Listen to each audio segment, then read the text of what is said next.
नमस्कार किसान भाइयों, अगस्त का महीना चल रहा है और आज 14 अगस्त 2025 है। अधिकांश किसान भाइयों के धान की ट्रांसप्लांटिंग की हुए लगभग 60 से 62 दिन हो गए होंगे। जिन किसान भाइयों ने 120 से 125 दिन की धान की वैरायटी लगाई होगी, अगर उन्होंने सही तरीके से पोषक तत्वों का उपयोग किया होगा तो ट्रांसप्लांटिंग के 70 से 75 दिन बाद उनके धान की बालियाँ निकलना स्टार्ट हो जाएंगी। तथा जिन किसान भाइयों ने 130 से 140 दिन की वैरायटी लगाई होगी, उनकी 75 से 80 दिनों बाद धान के बालियाँ निकलना स्टार्ट होंगी। आज हम इस वीडियो में जानेंगे कि बालियाँ निकलने से पहले अर्थात जब धान में गोफे बनना स्टार्ट हो जाते हैं तो किस उर्वरक का उपयोग करें और बालियाँ निकलने के बाद किस उर्वरक का उपयोग किया जाए जिससे आपकी धान की बालियाँ लंबी हो, चमकदार हो, दानेदार हो, वजनदार हो, जिससे आपका धान का उत्पादन ज़्यादा से ज़्यादा बढ़े। जिस समय धान की बालियाँ निकलना स्टार्ट होती हैं उस समय कुछ अलग अलग प्रकार के फंगस तथा कीटों का भी प्रकोप होता है, जैसे में धान के शीत blight, blast, leaf blight, Haldia, झुलसा तथा तना छेदक कीट। और जब बालियाँ निकल जाती हैं उस समय जब उस पर फूल रहते हैं तो फूलों पर मक्खियों का प्रकोप बहुत ज़्यादा होता है। मक्खियाँ फूलों पर बैठकर उनका रस चूसने लगती हैं जिससे फूल जल्दी मर जाते हैं और इसके कारण धान के दानों का परागण अच्छी तरह नहीं हो पाता, जिससे धान के प्रोडक्शन में भी कमी आती है। तो इन कीटों का भी कैसे कंट्रोल करें हम इस वीडियो में विस्तृत तरीके से जानेंगे। वीडियो में लास्ट तक बने रहिए बिना स्किप किए, जिससे आपको संपूर्ण जानकारी अच्छी तरह मिल पाए। और अगर आप चैनल पर नए हैं तो चैनल को सब्सक्राइब करें, जिससे इसी प्रकार की वीडियो अर्थात किसानी खेती से रिलेटेड वीडियो आपको सबसे पहले मिले। जब हमारे धान की बालियों का निकलने का समय आता है तो उस समय कुछ खास पोषक तत्वों की उचित मात्रा डालना आवश्यक हो जाता है, जैसे में फास्फोरस, पोटास, बोरान, सल्फर तथा पोटेशियम। पोषक तत्वों से हमारी बालियाँ लंबी, चमकदार, दानेदार तथा वजनदार होती हैं।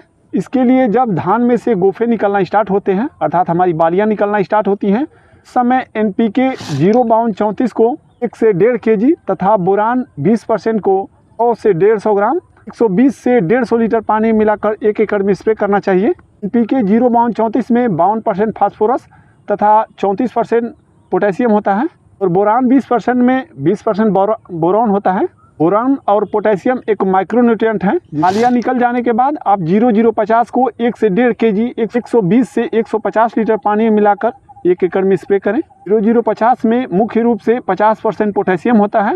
इसमें नाइट्रोजन तथा फास्फोरस की मात्रा 0 होती है। इसे पोटेशियम सल्फेट भी कहा जाता है क्योंकि इसमें पोटेशियम के साथ साथ 17.5% सल्फर भी होता है। इन दोनों NPK के उपयोग से आपकी बालियाँ लंबी, धान के दाने मोटे तथा चमकदार होंगे, जिससे आपको पैदावार में बढ़ोतरी देखने को मिलेगी। इसमें कुछ फंगस के प्रकोप भी आते हैं, जैसे में शीत ब्लाइट, ब्लास्ट, हल्दिया, झुलसा। इसके लिए आप नेटिवो फंगिसाइड को 150 ग्राम 150 लीटर पानी मिलाकर 1 एकड़ में स्प्रे करें। इसमें टेबुकोनाजोल 50% तथा ट्राइफ्लैक्सोस्ट्रोबिन 25% WG फॉर्म में होता है। यह फंगिसाइड सिस्टमेटिक, ब्रॉड स्पेक्ट्रम तथा ट्रांसलेमिनार एक्शन में काम करती है। फंगस के प्रकोप से बचाने के लिए आप दूसरी फंगिसाइड एमिस्टार टॉप का उपयोग कर सकते हैं, जिसमें एक्जोस्ट्रोबिन 18.2% तथा डिफेनोकोनाजोल 11.4% SC फॉर्म में होता है। यह एक सिस्टमेटिक तथा ब्रॉड स्पेक्ट्रम फंगिसाइड है। अगर आप एमिस्टार टॉप यूज कर रहे हैं तो इसे 200 ml 120 से 150 लीटर पानी मिलाकर प्रति एकड़ स्प्रे करें। तीसरा फंगिसाइड आप रम्पस को यूज कर सकते हैं, जिसमें tribasic copper sulphate 34.5% SC form में होता है। यह कंटेक्ट तथा मल्टीसाइड एक्शन से काम करता है। फंगस के लिए इसे आप 800 ml 120 से 150 लीटर पानी मिलाकर प्रति एकड़ स्प्रे कर सकते हैं। ये तीनों फंगिसाइड इन फंगसों को अच्छी तरह कंट्रोल कर सकती है, इसलिए आप तीनों फंगिसाइड में से किसी भी फंगिसाइड को लेकर अगर धान में आपके इन फंगसों का प्रकोप है तो इसका छिड़काव कर सकते हैं। अगली श्रेणी में इसमें तना छेदक का प्रकोप होता है धान के पौधों में। इसकी पहचान के लिए आप जब बालियाँ निकल जाती है तो ध्यान देंगे कि बालियाँ पूरी सूख जाती हैं और वो बालियाँ खड़ी हो जाती हैं, तो उससे अगर निकाल कर आप देखेंगे तो उसके डंठल में आपको सुंडी नज़र आएगी। इसके कंट्रोल के लिए हमारे चैनल पर विस्तृत वीडियो है, हम इसका लिंक आपको आई कार्ड में दे देंगे तथा एंड स्क्रीन में भी दे देंगे और डिस्क्रिप्शन में भी दे देंगे, से आप जाकर देख सकते हैं। और जब धान के बालियाँ निकल जाती हैं उस समय जब उस पर फूल लगे होते हैं तो उस पर मक्खियाँ लगती हैं, तो मक्खियाँ तथा दाने का रस चूस के धान के पैदावार में कमी लाती हैं। तो इससे कंट्रोल के लिए आप लीथल सुपर 505 को ले सकते हैं, जिसमें क्लोरोपाइरिफॉस 50% तथा साइपरमेथ्रिन 4% होता है। एक कॉन्टैक्ट तथा सिस्टमेटिक इंसेक्टिसाइड है। इसे आप 400 ml 120 से 150 लीटर पानी में मिलाकर 1 एकड़ में छिड़काव कर सकते हैं। मक्खियों के कंट्रोल के लिए दूसरी दवा के बारे में बात करें तो आप प्रोफेक्स को ले सकते हैं, जिसमें प्रोफेनाफॉस 40% तथा साइपरमेथ्रिन 4% होता है। ये भी कॉन्टैक्ट तथा सिस्टमेटिक इंसेक्टिसाइड है। इसे भी आप 400 ml 120 से 150 लीटर पानी मिलाकर 1 एकड़ में स्प्रे करें। तीसरी दवा के बारे में बात करें तो आप कोरामंडल का फेंडाल ले सकते हैं।